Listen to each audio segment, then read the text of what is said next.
Didukung oleh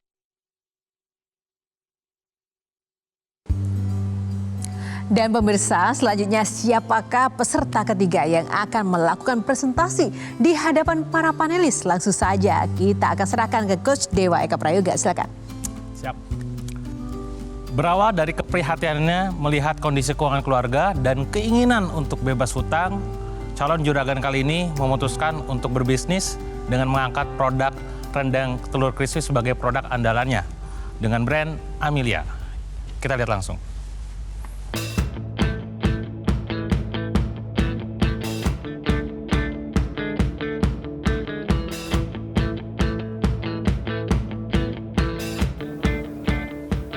Halo, Assalamualaikum warahmatullahi wabarakatuh. Saya Amelia Rahmi Putri, brand owner dari rendang telur crispy Amelia. Mengikuti Juragan Zaman Now adalah impian saya juga karena sudah dari lama tahu program ini. Dan terpilih ini adalah sebuah kebanggaan. Pasti ingin mendapatkan bantuan dana, tapi di samping itu masuk dan mengikuti program ini menambah pengalaman, mendapatkan komentar dari panelis pastinya nanti. Dan itu bisa jadi pembelajaran yang sangat berharga buat saya.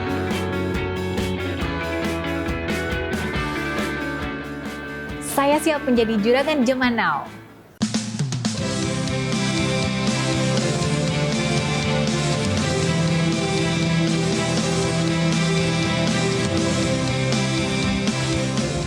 Assalamualaikum warahmatullahi wabarakatuh. Saya Amelia Rahmi Putri, brand owner dari rendang telur crispy premium Amelia. Visi misi kami menjadikan makanan Minang ini berkelas internasional dengan pastinya memiliki legalitas usaha yang sudah hampir lengkap. Itu ada BPOM dan salah satunya diantaranya adalah NKV nomor ke kontrol veteriner itu dari Dinas Peternakan, dan kemudian ada beberapa produk. Kami fokusnya di sini rendang telur crispy premium dan beberapa produk lain itu kami memaklon dari usaha masyarakat sekitar. Berikut alur pemasaran yang paling terbanyak adalah dari pasar modern dan toko oleh-oleh. Berikut adalah financial record kami di 2021 dan 2022. Gross net profitnya 20% dan gross revenue-nya 40%. Dan berikutnya kebutuhan modal yang kami butuhkan 240.810.700. Dan saat ini kepada seluruh panelis kami menawarkan 30% equity dari 240.810.700. Kalau Mbak Amelia sendiri, saya mau mendalami dulu. Mbak ini orang Padang asli ya berarti? Benar. Berarti masakan-masakan Padang seperti itu bisa ngebuat semua ya Mbak? Bisa. Contoh kayak Terutama rendang, bumbu rendang, dan lain-lain. benar, bumbu rendang. Oke, itu ada nggak juga menerima nggak ya misalnya contoh kalau ada B2B yang pengen dibuatkan khusus spesial gitu, misalnya saya maunya dibuatin bumbunya aja deh untuk nasi goreng atau minta rendangnya aja deh. Artinya tidak terlalu ke arah sini misalnya permintaannya itu membuka potensi kesempatan yang seperti itu juga nggak, atau nggak, saya mau fokusnya di sini aja gitu. Kalau untuk kedepannya ada pesanan untuk bumbu rendang, kami bisa. Ya oke. Ya kenapa saya ngomong gitu, salah satu hal yang menarik sebetulnya saya lihat skillfulnya ya, artinya kemampuannya dalam pengelolaan masakan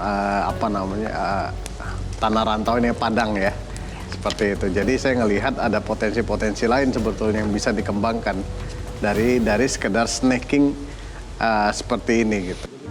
Ya, Amelia punya produk yang pada dasarnya banyak yang bisa membuat dan juga tidak terlalu banyak keunikan ya. Jadi mungkin harus dipikirkan lagi varian-varian lain atau bisnis model lain ya yang lebih visible dan lebih menguntungkan untuk dijalankan berdasarkan skill yang dimiliki oleh Amelia. Misalnya kayak supply bumbu rendang untuk nasi goreng dan lain-lain. Jadi kita kadang-kadang harus berpikir dan merubah arah bisnis kita untuk bisa lebih profitable tentunya ke depannya. Saya sih mau nanya ini aja. Jadi sebenarnya ini masakannya tuh dari telur diapain sih Mbak? Dicampur sama tepung gitu, karena saya mungkin baru pertama kali makan Oh baik. rendang telur Untuk crispy. proses pembuatannya, jadi awalnya telur itu didadar dulu, didadar kemudian dipotong-potong. Nah setelah ada 2 proses dan satu lagi proses merendangnya. Proses merendang ini kita namanya kalio, kayak kari gitu, dimasak juga sampai berminyak, kemudian nanti disatukan. Nah inilah yang membedakan kami dengan kompetitor. Jadi proses yang kami buat ini memasaknya itu memang sampai kering gitu. Sehingga warnanya pun berbeda dengan warnanya agak lebih gelap, lebih rasa rendangnya lebih berasa begitu. Jadi itu prosesnya. Harganya berapa Mbak segini? Itu saya pernah jual paling tertinggi 35.000. Maksudnya harganya beda-beda gitu atau Jadi gimana? kadang saya untuk ngecek pasar ketika pameran-pameran, memang saya sengaja mau ngecek ini harga pantasnya di harga berapa gitu kan. Dan ketika di harga 35.000 pun orang banyak membeli gitu. Tapi kalau saya tanya harganya berapa itu berapa? 25.000. Ketika harganya tidak konsisten di tempat satu sekian, di tempat lainnya berbeda, di tempat lain berbeda lagi, konsumen juga bingung. Jadi ini sebetulnya barangnya harga berapa? Kemudian dari segi secara bisnis juga, saya kompetitornya di pasar mana nih? Pasar yang premium yang 35.000 ke atas, ataukah yang di bawahnya, ataukah bagaimana? Jadi mungkin tambah sedikit saja, Mbak. Your product is good. Lihat aja Pak Alex sampai korek-korek. Dari tadi saya mendengar ada suara berisik di sebelah kanan. Ganggu saya sedikit, jadi pengen juga. Saya udah cobain, sekali mungkin dalam berbisnis, kalau kita ahli dalam membuat produksinya, kalau memang ahlinya, mungkin minta bantuan teman yang bisa melakukan financial planning yang baik.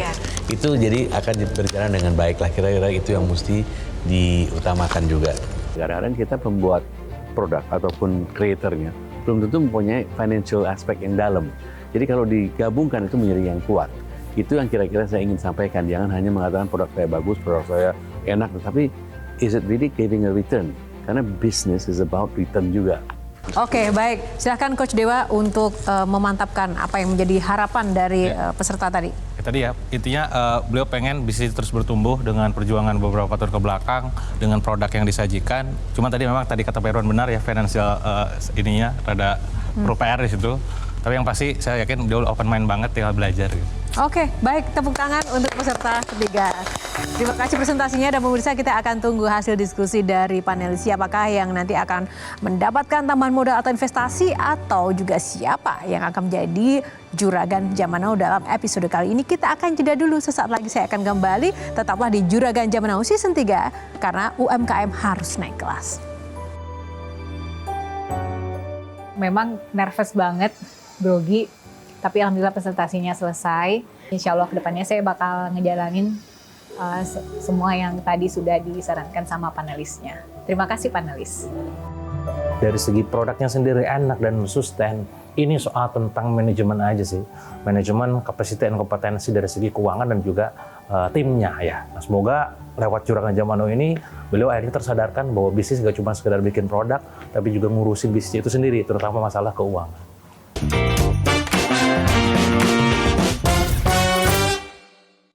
Didukung oleh jelajahi cara baru mendapatkan informasi. Download Metro TV Extend sekarang.